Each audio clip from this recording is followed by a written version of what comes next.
건강한 몸에 건강한 정신이 깃드는 시간, 건강톡톡 시간입니다. 현대인들에게 스트레스는 뗄 수 없는 존재죠. 저 역시 스트레스로 이따금씩 소화불량과 더부룩한 속 등 위장 질환을 겪는데요. 저와 같은 증상을 가지신 분들 대부분이 이 병원에서 내시경 등이나 이렇게 진료를 받아보면 정확한 병명이 나오지 않는다고 합니다. 물론 스트레스 때문에 일시적인 증상일 수도 있지만 담적병이 원인일 수도 있다고 하는데요. 그래서 준비한 오늘의 주제, 바로 담적병입니다. 오늘 담적병에 대해서 알려주실 수한의원의 재강웅 원장님 나와 계십니다. 네, 안녕하십니까? 네, 안녕하십니까? 이 담적병 오늘 알아볼 질환인데요. 이 병명부터가 참 생소합니다. 어떤 질환입니까? 예, 담적병이란 한마디로 위장 외벽이 굳어지는 병을 말합니다. 네. 이 간이 경화되는 것처럼 굳어질 수 있다는 것이죠. 예. 위장이 굳어지면 위장에 이제 여러 생리 기능 장애 중에서 위장에 연동 운동 장애가 일어나서 음식물이 내려가지 않는 그런 증상이 나타나는 것이죠. 그렇군요. 위장이 굳어진다고 하니까 생각만 해도 굉장히 무서운데요. 그렇다면 담적병이 생기는 원인은 무엇입니까? 예, 불규칙한 생활 습관과 네. 식습관을 가진 현대인들에게 소화불량은 뗄래야 뗄 수 없는 관계이지요. 네, 그렇군요. 그렇다면 우리가 속이 이렇게 불편할 때 흔히들 신경성 위장염이나 혹은 역류성 식도염을 의심하는 경우가 많은데요. 이러한 증상들이 담적병과 다른 점은 무엇입니까? 예, 신경성이라는 병명이 붙으면 예, 대부분 신경성 질환이 그렇듯이 네. 근본적인 치료법이 없으니 숙명처럼 받아들이기도 하는데 그렇지 않습니다. 그렇군요. 기능적인 원인들을 치료해야 하는 것입니다. 예, 혹은 역류성 식도염이라고 하면 네, 조직적인 개념으로 이제 보는 것이죠. 네, 소화가 안 되니까 역류가 되는 것이고 네. 역류가 되니 식도에 염증이 생기는 것이죠. 그게 아니라 소화가 안 되는 기능적인 원인을 이제 치료해야 되는 것입니다. 그렇군요. 지금까지 말씀을 이렇게 듣다 보니까 저도 소화가 안 돼서 소화제를 먹기도 하고 이럴 때가 있거든요. 그렇다면 저도 혹시 담적병이 아닐까 살짝 의심이 되는데 이 어떤 증상이면 이렇게 담적병을 의심해 봐야 합니까? 예, 원인도 모르게 소화가 안 될 때 머리가 네. 아프거나 어지럽다 같은 경우도 있을 수 있기도 하고요. 아, 혹은 소화가 안 될 때마다 냉이나 대하처럼 여성분들 같은 경우 예, 아니면은 원인도 모르게 눈이 침침하다. 네. 예, 아니면 항상 얼굴이 누렇고 검어지거나 기미가 낀다. 예. 항상 피곤하다. 입냄새가 많이 난다. 그렇군요. 이제 소화하고도 관련 없다고 생각하는 것들이 예. 담적병하고 연결된 경우가 많습니다.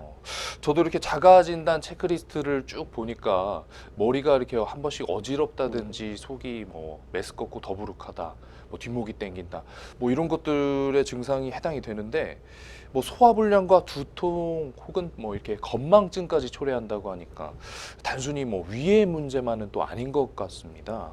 그렇게 온몸이 다양하게 아픈 이유가 무엇입니까?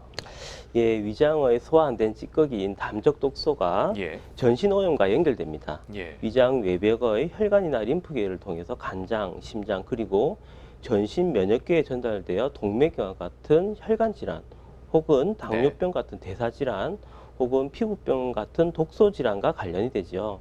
그렇군요.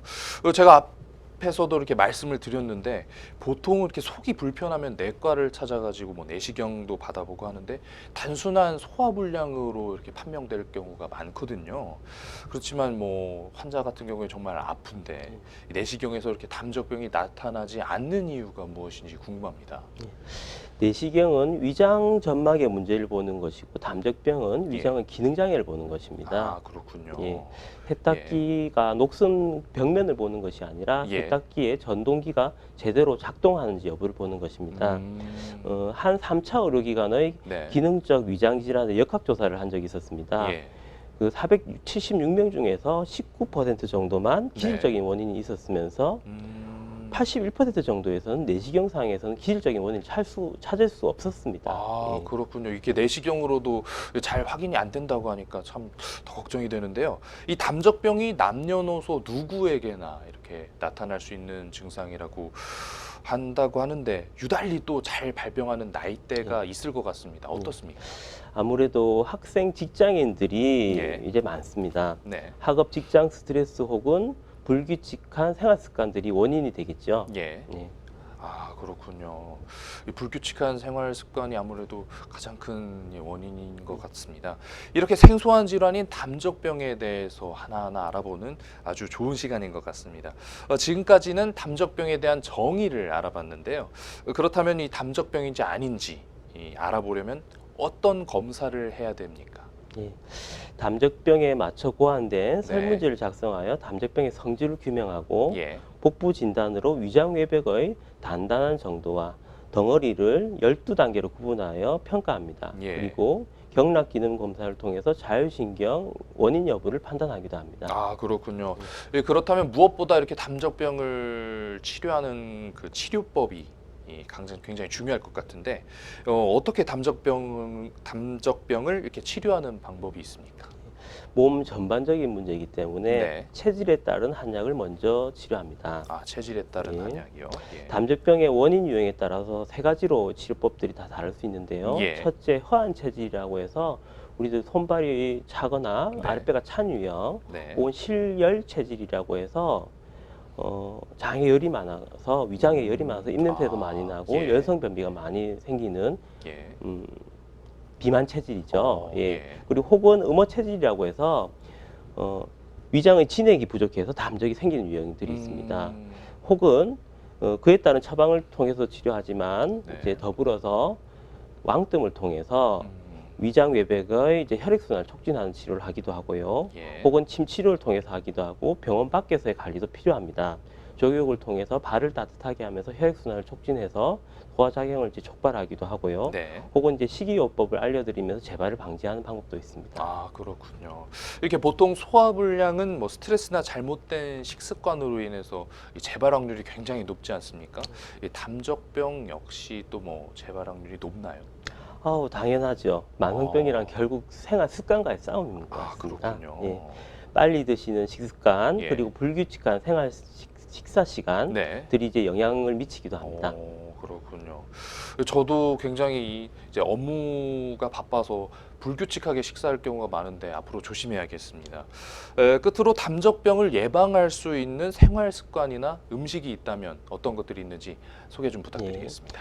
폭식, 가식, 그리고 급하게 드시는 습관부터 고쳐야 됩니다. 아, 그렇군요. 예. 예. 그리고 이제 튀긴 음식, 면 음식을 피하고 네. 삶거나 찌는 이제 조리법을 선택하시는 것이 좋고요. 예. 당연히 야식도 피하고 네. 드신 후에 바로 넣는 것이 좋지 않습니다. 예. 그렇군요. 혹은 기름기 많은 육류보다는 예. 예를 들어 쇠고기 중에서는 뭐 양지머리 그리고 사태부 같은 부위가 좋고요. 예. 좋은 음식으로는 연두부, 따뜻한 우유 네. 그리고 미역 등의 부드러운 음식이 좋기도 합니다. 아, 그렇군요. 네, 오늘은 정말 생소한 질환인 담적병에 대해서 알아봤습니다. 위장 질환은 무엇보다 식습관이 가장 중요한 것 같습니다. 저부터 부드러운 음식과 꼭꼭 씹어 먹는 식습관을 길들여야겠습니다. 네, 선생님 오늘 귀한 시간 내주셔서 감사합니다. 예, 감사합니다.